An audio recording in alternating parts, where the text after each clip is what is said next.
Coach, I know every year there seems to be that one game where the free throws just kind of escape the team. Was there any holding your breath this year that one might come, or did you feel like this is a team that kind of overcame that? What's kind of the vibe on the free throws heading into the game and tonight? Yeah, I think we've done really good. I think if you can shoot 48 free throws in a conference game, you'll take that every time.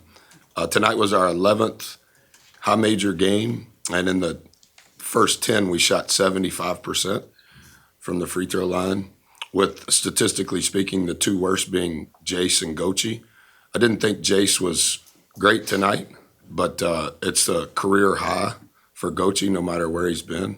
So I didn't have any druthers relative to that. And late in the game, when Hayden gets the 3-point shot. Great look.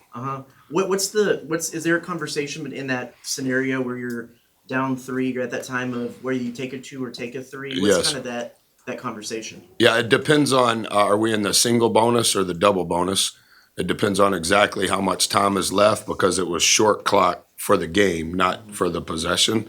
Are they in the single bonus or the double bonus? Which guys did they have in that are most likely going to rebound it? I think 11 was in the game. From a statistical standpoint, we're okay with that. And then we also had 2 timeouts. Rarely do you have 2 timeouts with that under 1 minute to go in the game. And so what I had told the guys was if it's not clean, I'm going to call another one.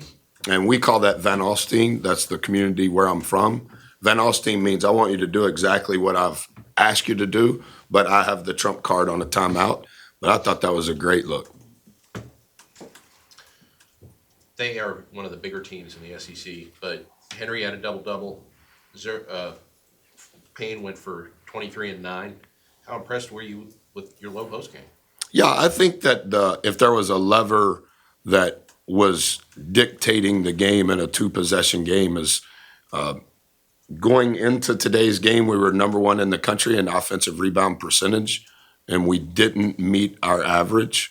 They were 18th in the country, and we spend a lot of time on the category of rebounding, and they rebounded 51% of their misses.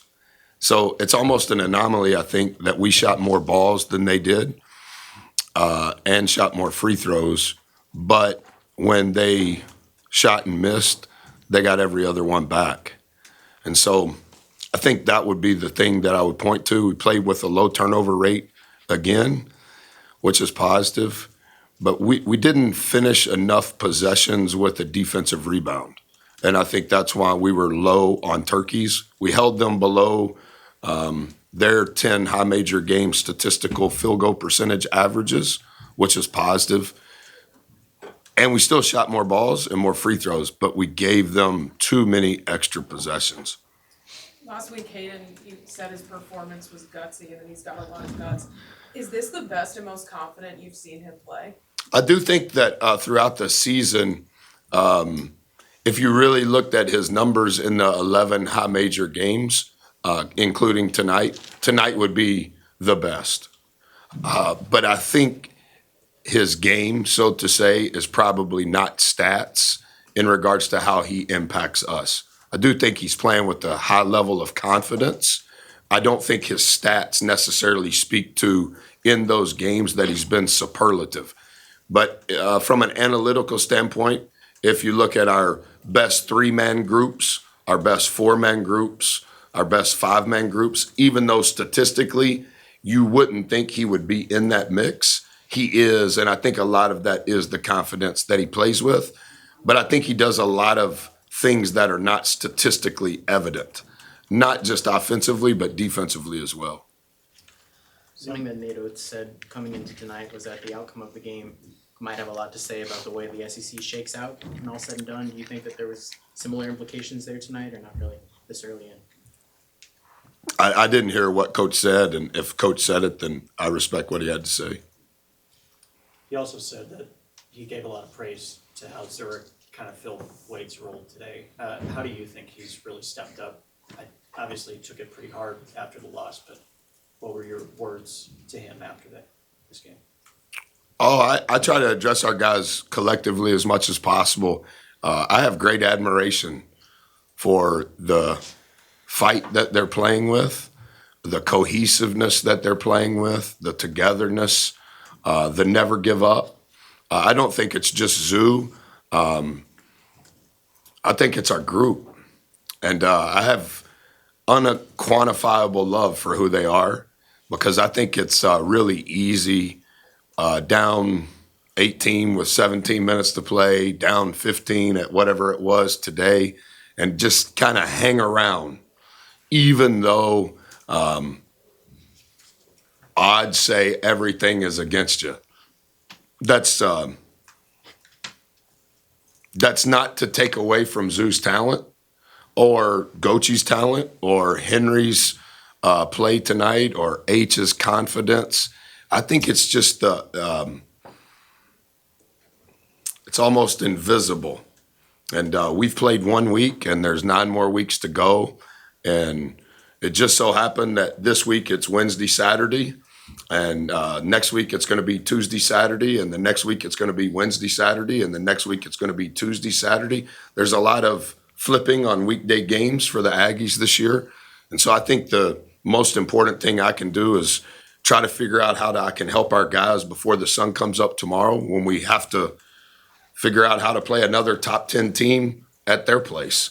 And so that's, I didn't say anything specific to Zoo, and I didn't hear what Coach said, but similar to what I said to him, whatever Coach said, I respect. Buzz, as a coach, I just wonder, when your team is struggling, perhaps uncharacteristically even at the free throw line to that degree, is there anything you can say to guys, or is it kind of like a football coach that just stays away from a kicker or whatever? I mean, how do you? Yeah, I've always paid attention to that and have a lot of football friends, have more football friends than basketball friends. I think that is an interesting dynamic. I'm probably not smart enough to get a degree in psychology, so I just tell them the truth. Hey, if we get fouled, we'd like to make them. And we spend we're accountable for the time when we're together that we shoot and make free throws. And we're also monitoring all of the free throws that we assign them to make when we're not in the gym. And they've been tremendous. 75% in our 10 high major games going into tonight was the highest of our tenure. And like I mentioned earlier, I'm not making light of it. We shot 58% from the field. And at halftime, we had shot 26 free throws, and we were shooting 57%. We had shot more balls. We had shot more free throws. They were annihilating us on the offensive glass. They were scoring a large priority of their points in transition, which is in our 5 previous games against Alabama in our tenure here, the average possession count in those 5 games was 72.4. We're probably more comfortable in that range than we are in the range that we played tonight. But I do think some of the pace that we played with led to some of the fouls. A lot of that was Zoo. But Zoo can make more than 50%. Jace can make more than 50%. And we're like going to have a slumber party at some point when we have time for Gochi's performance from the free throw line. A couple coaches have said about having amnesia when you play in this league. What do you take away from this one, and then what do you flush, just considering the turnaround time you got to get ready for Kentucky? Yeah, cleanse is probably the word our guys would say more often. I've tried to spend some time with them talking about purge. I think that's every coach would say that when the margin in this league is as thin as it is. I think you have to purge or cleanse whether the result was good or whether the result was bad. And from as best you can from a non-emotional standpoint, you have to figure out how you can diagnose what to learn, but in a quick turnaround, what can you learn that applies to the next game? Because you don't have enough time, particularly when you're transitioning to a Tuesday road game. You don't have time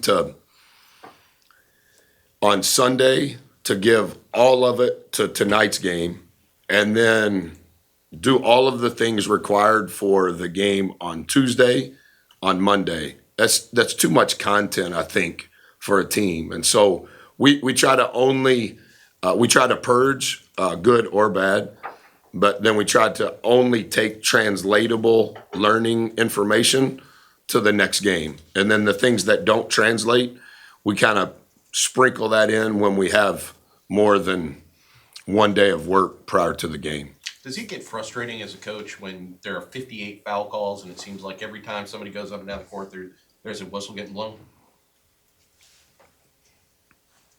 And I don't mean to get you fined.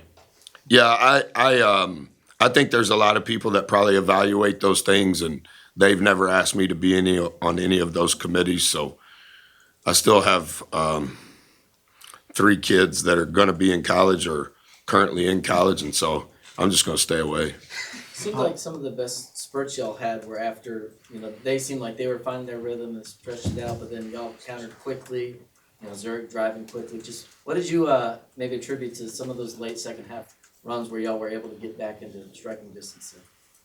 I think if I were to watch it, I think what I would say is there were a lot of times where we were getting 2 consecutive stops in a row on our way to a third stop, which we would call a turkey. This is the least number of turkeys we've had all season long, and they still shot 39.7 from the field and 35 from 3. I think it's that when you get a stop, we probably are playing from a pace standpoint a little faster. When we get 2, particularly if we're scoring, that looks pretty. We just didn't get enough of the third consecutive stop, because when you're in this range, so their largest lead was 15 with 10 minutes to play. And at 3 minutes and whatever at the last media timeout, I know it was 83-80. So in that stretch, there must have been stop, score, basket, Alabama. But I think what I would say is what I said a few minutes ago. I think the lever was 50% of the time they missed it, they got it back. And so now all of a sudden, from a pace standpoint, we're not going to win time of possession in regards to trying to control the pace. Whether we want to play fast or slow, you can't have time of possession if you don't have the ball. But they're getting an extra possession, which is, I would not have said until I saw it, I would not have said that we shot more balls, and I wouldn't have said that we shot more free throws. I occasionally look at it on the scoreboard, but I don't really trust what's being written up there. And so I try to wait until I see it.